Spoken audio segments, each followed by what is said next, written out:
السلام علیکم ورحمۃ اللہ وبرکاتہ۔ الحمد للہ رب العالمین والصلاة والسلام علی رسول الکریم، اما بعد فاعوذ باللہ السمیع العلیم من الشیطان الرجیم۔ ونادى نوح ربه فقال رب ان ابنی من اہلی وان وعدک الحق وانت احکم الحاکمین۔ قال یا نوح انه ليس من اہلک انه عمل غیر صالح فلا تسألنی ما ليس لك بعلم انی اعظک ان تکون من الجاہلین۔ قال رب انی اعوذ بک ان اسألک ما ليس لي به علم والا تغفر لي وترحمنی اکن من الخاسرین۔ سورہ ہود سورہ نمبر 11 کی آیت نمبر 45 سے 47 45 سے 47 کی تلاوت آپ کے سامنے کی گئی۔ جیسا کہ گزشتہ درس میں بتایا گیا کہ انشاءاللہ فجر میں درس قرآن میں ہم آپ کے سامنے انبیاء کرام کی دعا جو قرآن کریم میں مذکور ہیں مختصر طور پر اس کا ذکر کریں گے۔ نوح علیہ السلام کی دعا کا تذکرہ گزشتہ درس میں گزرا۔ اسی طرح نوح علیہ السلام کی دوسری دعا جو انہوں نے اللہ سے مانگی، پہلے تو انہوں نے جب 950 سال اللہ کی توحید کی طرف اپنی قوم کو بلایا اور انہوں نے انکار کر دیا، تو پھر انہوں نے یہ دعا کی ربی انی مغلوب فانتصر، انی مغلوب فانتصر، اللہ میں عاجز آ چکا ہوں، تو ہی میری مدد فرما۔ رب انصرنی بما کذبون، یہ لوگ جو مجھے جھٹلا رہے ہیں میری قوم کے لوگ، اس کے مقابلے میں اللہ اب تو ہی میری مدد فرما۔ اور اس کے مقابلے میں پھر اللہ تبارک و تعالیٰ نے طوفان نوح علیہ السلام کی قوم پر ایک سیلاب، ایک طوفان بھیجا، آسمان سے بارش، زمین سے بھی پانی نکلنے لگا، اور اس طریقے سے تمام کے تمام لوگ ڈوب گئے سوائے ان مومنوں کے جو نوح علیہ السلام پر ایمان لے آئے تھے اور ان کی کشتی میں سوار ہو گئے تھے۔ جب کشتی بنائی اور کشتی میں جب مومن سوار ہونے لگے تو انہوں نے اپنے بیٹے سے بھی کہا کہ کشتی میں سوار ہو جاؤ، ارکب معنا، ہمارے ساتھ سوار ہو جاؤ، یا بنی ارکب معنا ولا تکن مع الکافرین، اے میرے بیٹے کشتی میں سوار ہو جاؤ اور کافر مت بنو۔ لیکن اس نے کہا میں نہیں سوار ہوں گا، سآوی الی جبل یعصمنی من الماء، میں پہاڑ پر چڑھ جاؤں گا اور میں بچ جاؤں گا، کچھ نہیں ہوگا۔ لیکن اللہ کے حکم کے سامنے کوئی بچنے والا نہیں تھا۔ آج اللہ کے علاوہ لا عاصم اليوم من امر اللہ، کوئی بھی اللہ کے اس عذاب سے اللہ کے علاوہ کوئی بچانے والا نہیں، لیکن وہ نہیں سمجھ سکا۔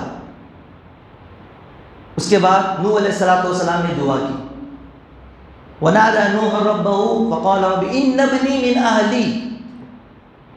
نوح علیہ السلام نے اپنے بیٹے کے لیے دعا کر دی کہ اللہ یہ میرا بیٹا ہے، یہ تو میرے گھرانے سے ہے اور میرے خاندان سے ہے، میرے اہل و عیال میں سے ہے، تیرا وعدہ برحق ہے اور تو تمام حاکموں سے بہتر حاکم ہے۔ جب یہ دعا نوح علیہ السلام نے کی اپنے بیٹے کی حفاظت کے لیے، تو اللہ رب العزت نے یہ کہا کہ یا نوح انہ لیس من اہلک، اے نوح یہ تیرا بیٹا نہیں ہے، یہ بیٹا اگرچہ تیرے گھر میں پیدا ہوا ہے لیکن یہ حقیقی طور پر اب تیرے اہل و عیال میں سے نہیں ہے۔ کیوں؟ انہ عمل غیر صالح، کیونکہ اس کا عمل اچھا نہیں ہے، اس کا عمل نیک نہیں ہے۔ فلا تسألنی ما لیس لک بعلم، جس چیز کا تجھے علم نہیں ہے اس کے بارے میں مت پوچھ، مت سوال کر، مت مانگ۔ انی اعظک ان تکون من الجاہلین، میں تجھے نصیحت کرتا ہوں، وعظ و نصیحت کرتا ہوں کہ تو کہیں ایسا نہ ہو کہ جاہلوں میں سے ہو جائے، تو ایسی چیز کا سوال مت کر جس کی وجہ سے تو جاہلوں میں شمار تیرا ہونے لگے۔ تو اس کے بعد انہوں نے دعا مانگی، واپس اپنی غلطی کا انہوں نے اعتراف کیا، اور اس کے بعد یہ دعا کی کہ رب انی اعوذ بک ان اسألک ما لیس لی بہ علم والا تغفر لی وترحمنی اکن من الخاسرین۔ اے میرے پروردگار، اے میرے پالنہار، میں تیری پناہ چاہتا ہوں اس بات سے کہ تجھ سے وہ چیز مانگوں جس کا مجھے علم نہیں، اگر تو مجھے نہ بخشے گا، مجھ پر رحم نہیں کرے گا تو میں خسارہ پانے والوں میں سے ہو جاؤں گا۔ دعا کے الفاظ پر غور کریں. اس سے پہلے آدم علیہ السلام کی دعا گزری. آدم علیہ السلام نے بھی دعا کی ربنا ظلمنا انفسنا وان لم تغفر لنا وترحمنا لنکونن من الخاسرین. اگر تو نے ہم پر رحم نہیں کیا, ہمیں نہیں بخشا, تو ہم خسارہ پانے والوں میں سے ہو جائیں گے. انہوں نے بھی یہی کہا وَإِلَّا تَغْفِرْ لِي, پہلے تو اپنی اس غلطی کا کہ یقیناً میں نے جو چیز مانگی ہے, جس چیز کا سوال کیا ہے یہ غلط ہے, اے اللہ میں نے ایسی چیز مانگ لی جس کو مجھے نہیں مانگنا چاہیے تھا, یہ غلطی ہو گئی, لہٰذا تو مجھے معاف فرما. اور اگر تو نہیں بخشے گا, تو ہمیں معاف نہیں کرے گا, ہم پر رحم نہیں کرے گا, تو کیا اکون من الخاسرین, میں خسارہ پانے والوں میں سے ہو جاؤں گا.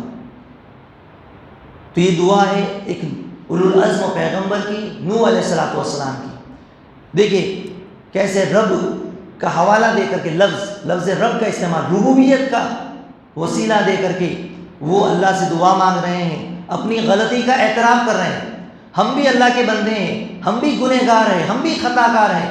ہمیں بھی چاہیے کہ ہم انبیاء کرام کی دعاؤں سے سیکھیں اور اپنے رب سے معافی مانگیں, اس کی توحید کا حوالہ دے کر کے, اس کی ربوبیت کا حوالہ دے کر کے, اس کی الوہیت کا حوالہ دے کر کے, اور یہ کہے کہ یقیناً میں مجرم ہوں, میں گنہگار ہوں, مجھ سے بہت سارے گناہ ہوئے, خطائیں ہوئی, نافرمانیاں ہوئی, اے پروردگار ہمیں بخش دے.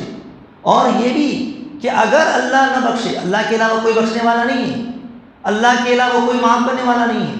اور ساتھ ہی ساتھ یہ جو ایک آدم علیہ السلام کی دعا ہو یا پھر یہاں نوح علیہ السلام کی دعا ہو, جو غور و فکر کرنے کی بات ہے وہ یہ ہے کہ یہ اپنے رب کی رحمت سے مایوس نہیں ہے. انبیاء ہو یا صالحین ہو, یعنی کبھی بھی اللہ کی رحمت سے مایوس نہیں ہونا چاہیے. اللہ کی رحمت سے جو مایوس ہو گیا, کوئی یہ سمجھا کہ میں نے تو اتنے بڑے گناہ کیے, میں نے تو اتنے بڑے گناہ کیے, اب اللہ مجھے معاف کرنے والا نہیں ہے, یہ سوچ کر کے بندہ احساس کمتری کا شکار ہو جاتا ہے. پھر وہ یہ سوچتا ہے کہ اب تو میری معافی ہونے ممکن نہیں ہے, اللہ مجھے معاف نہیں کرے گا, پھر وہ اور گناہ کرتا ہے. اور یہ بھی ایک شیطانی دھوکہ ہے.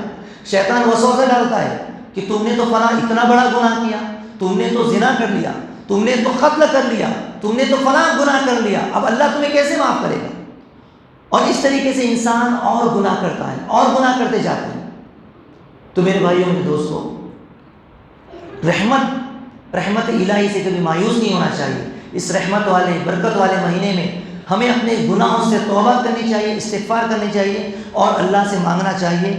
اگر یہ بھی یاد رہنا چاہیے کہ اگر ہم نے توبہ نہیں کی, استغفار نہیں کیا, اور اسی حالت میں اللہ نہ کرے ہماری موت ہو گئی, اسی حالت میں اگر ہماری موت ہو گئی کہ ہم نے توبہ نہیں کی اپنے گناہوں سے, تو پھر اکون من الخاسرین, خسارہ اٹھانے والوں میں سے ہو جائیں گے, نقصان اٹھانے والوں میں سے ہو جائیں گے, دنیا کے اعتبار سے بھی اور اخروی اعتبار سے. اللہ سے دعا ہے کہ اللہ تبارک تعالیٰ ہمیں ان دعاؤں کو سمجھنے کی, اسے زیادہ سے زیادہ پڑھنے کی توفیق عطا فرمائے. انشاءاللہ آئندہ ہفتے ہم آپ کے سامنے ابراہیم علیہ السلام کی دعاؤں کو لے کر کے حاضر ہوں گے. اللہ سے دعا ہے کہ اللہ تبارک تعالیٰ ان دعاؤں کو ہمیں سمجھنے کی اور اسے پڑھنے کی توفیق عطا فرمائے. آمین. وما علینا الا البلاغ المبین. السلام علیکم و رحمۃ اللہ.